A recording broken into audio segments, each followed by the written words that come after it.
So isang mabilisang balita lang po tayo mga idol sa naganap na laban kanina sa Yokohama, Japan. Bad news po mga idol dahil natalo nga po si Nonito Donaire sa kamay ng Japanese knockout artist na si Rico Masuda sa kanilang nangyaring laban kanina sa bansang Japan. Pero credit nga po tayo mga idol sa ating pambato na si Donaire dahil sa umpisa pa lang ng first round medyo maganda pa po ang pinapakitang laban ni Donaire at pagsapit nga po mga idol ng round 2 at round 3 nakakasabay pa ang ating pambato dito kay Rico Masuda. Pero noong pagtungtong nga po mga idol ng round 6, tinamaan nga po si Nonito Donaire ng pamatay ng kaliwang suntok nitong hapon at napatras nga po si Nonito Donaire sa lakas ng suntok na yon.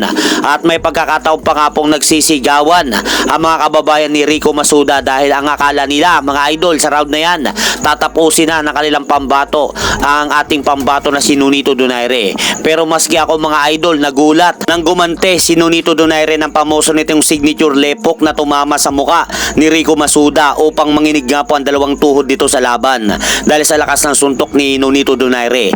Yun nga lang mga idol, medyo kinulang po ang ating pambato sa follow up dahil siguro pagod na rin po si Nonito Donaire kaya nabigyan po ng pagkakataon makarecover itong hapon na si Rico Masuda. Kaya pagtungtong nga po mga idol ng round 7 sa kalagitnaan ng kanilang laban, tinamaan po si Nonito Donaire ng isang mapaminsalang left straight sa pool po ang ating pambato na si Nonito Donaire sa suntok na yon ng hapon. Kaya bagsak nga po mga idol ang ating pambato sa suntok na yon. Pero nagawa pa naman maitawid mga idol ni Nonito Donaire ang laban sa round 7. At pagsapit nga po mga idol na round 8, dito na po nakitaan ng corner ni Nonito Donaire na wala na pong kapag-asa pang manalo ang kanilang alagang boksegero dahil ilang suntok na po ang sinalo ng ating kababayan sa laban. Kaya hindi na po nasikmura ng corner ni Nonito Donaire ang nangyayari. Kaya sa kalagitnaan ng laban sa round 8 mga idol, itinapon na ng corner ni Nonito Donaire ang puting tuwalya na senyales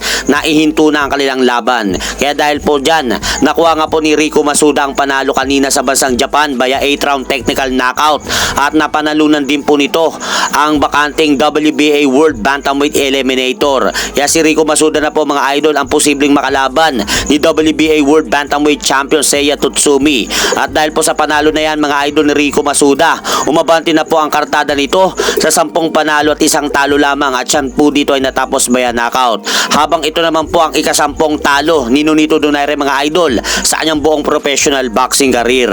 At hanggang dito na lang po muna ang aking update sa mga ganapan sa mundo ng boxing. At syempre mga idol, huwag nyo rin pong kalimutan, pakisuportahan nyo naman po muna ang ating munting channel. Maraming salamat po.